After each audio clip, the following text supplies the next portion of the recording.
Thrissur KSRTC bus സ്റ്റാൻഡിന്റെ പുനർനിർമ്മാണ പ്രവർത്തനങ്ങൾക്ക് ഇനിയും കാത്തിരിക്കണം. എംഎൽഎ അധ്യക്ഷനായ കമ്മിറ്റിയുടെ റിപ്പോർട്ട് മേൽ കമ്മിറ്റി ചർച്ച ചെയ്ത ശേഷമേ നിർമ്മാണ കാര്യങ്ങൾ തുടങ്ങാനാവൂ എന്ന് മന്ത്രി സി.പി. ജോൺ തൃശൂരിൽ പറഞ്ഞു. പ്രിയദർശിനി സർവീസ് പൊൻതോലാണെന്ന് ആവർത്തിച്ച മന്ത്രി സ്വകാര്യ ബസ്സുകാർക്ക് അവർ പ്രതീക്ഷിക്കുന്നതിലും അധികം ഗുണം ലഭിക്കുന്ന പദ്ധതി നടപ്പിലാക്കുമെന്നും പറഞ്ഞു.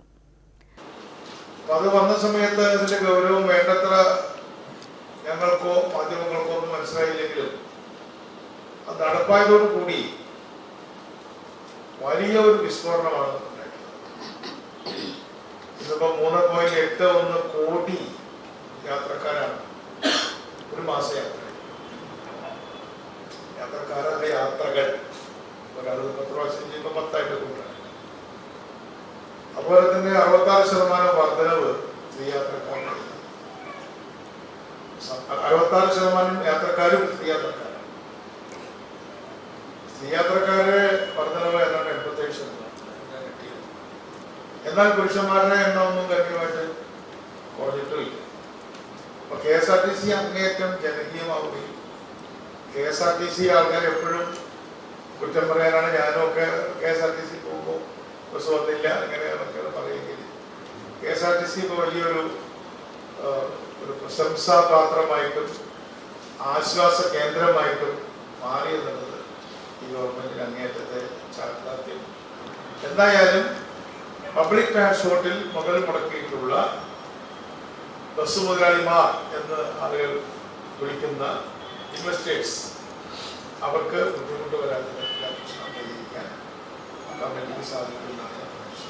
തീർച്ചയായും ഞാനിന്ന് പലരായിട്ട് കൂടെ സംസാരിച്ചിരുന്ന അവരുടെ അവസ്ഥ 940 ബസ്സുകൾ കടന്നു പോകുന്ന കേരളത്തിലെ ഏറ്റവും വലിയ ഒരു നോഡൽ പോയിന്റാണ് തൃശൂർ ബസ് സ്റ്റാൻഡ്.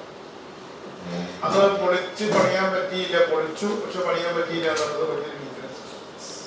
അപ്പൊ അതിനെക്കുറിച്ച് വളരെ ഗൗരവത്തിൽ ഇന്ന കാലത്ത് എല്ലാ MLA-മാരും ഇന്നിപ്പോ അവരുടെ മണ്ഡലത്തിൽ ഒരു ഡിപ്പോ ഉണ്ടെങ്കിൽ ആ ഡിപ്പോയുടെ ട്രാൻസ്പോർട്ട് മാനേജ്മെന്റ് കമ്മിറ്റി അധ്യക്ഷന്മാരായി എല്ലാ സ്ഥലത്തും പല പ്രതിപക്ഷ കക്ഷികളും എല്ലാം ഉണ്ടല്ലോ. അപ്പൊ അവരെല്ലാം വെച്ചുകൊണ്ടുള്ള ഒരു കമ്മിറ്റി നിലവിൽ വന്നത്.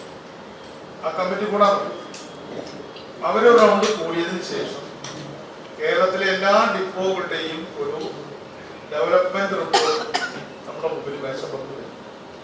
അതൊരു കേന്ദ്രത്തിൽ ഇരുന്നുകൊണ്ട് കൈകാര്യം ചെയ്യാൻ കഴിയില്ല. അതിനൊരു എക്സ്പെർട്ട് കമ്മിറ്റി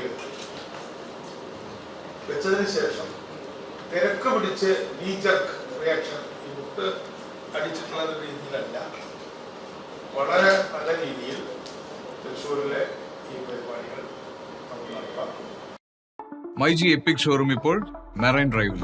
കൊച്ചി ഇതുവരെ കാണാത്ത എക്സ്ട്രാ ഓർഡിനറി എക്സ്പീരിയൻസുമായി മൈജി എപ്പിക് ഷോറൂം ഇപ്പോൾ കൊച്ചി മെറൈൻ ഡ്രൈവിൽ. ഇതൊരു ടെക് യൂണിവേഴ്സ് ആണ്. കണ്ടറിയാനല്ല, അനുഭവിച്ചറിയാൻ ഒരു എക്സ്പീരിയൻസ് ഡെസ്റ്റിനേഷൻ. ഹോം അപ്ലയൻസസോ ഗാഡ്ജറ്റ്സോ ഏതായാലും നേരിട്ട് കണ്ട് ഉപയോഗിച്ചു നോക്കി പൂർണ്ണ സംതൃപ്തിയോടെ മൈജി എപ്പിക് ഷോറൂമിൽ നിന്നും പർച്ചേസ് ചെയ്യാം. കേക്കും തന്തൂരി ചിക്കനും വരെ ഓവനിലും എയർ ഫ്രയറിലും ഉണ്ടാക്കി നോക്കാം. തുണി അലക്കി നോക്കി വാഷിംഗ് മെഷീൻ തിരഞ്ഞെടുക്കാം. ഗെയിംസ് കളിച്ചു നോക്കി ഗെയിമിംഗ് ലാപ്ടോപ്പും ചൂസ് ചെയ്യാം. അയൺ ചെയ്ത് നോക്കി അയൺ ബോക്സ് വാങ്ങാം. അടുക്കളയിൽ അരയ്ക്കാനുള്ളത് അരച്ചു നോക്കി മിക്സർ ഗ്രൈൻഡർ സെലക്ട് ചെയ്യാം. നിങ്ങളുടെ ഡ്രീം കിച്ചൺ പ്ലാൻ ചെയ്യാൻ ഷോറൂമിലെ ബിൽറ്റ് ഇൻ കിച്ചൺ കാണാം.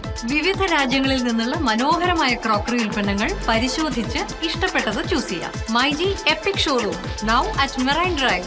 എക്സ്ട്രാ ഓർഡിനറി ഷോപ്പിംഗ് എക്സ്പീരിയൻസ് ഇപ്പോൾ കൊച്ചിയിലും. MyG future EPIC store now at marine drive. More than a store, an experience.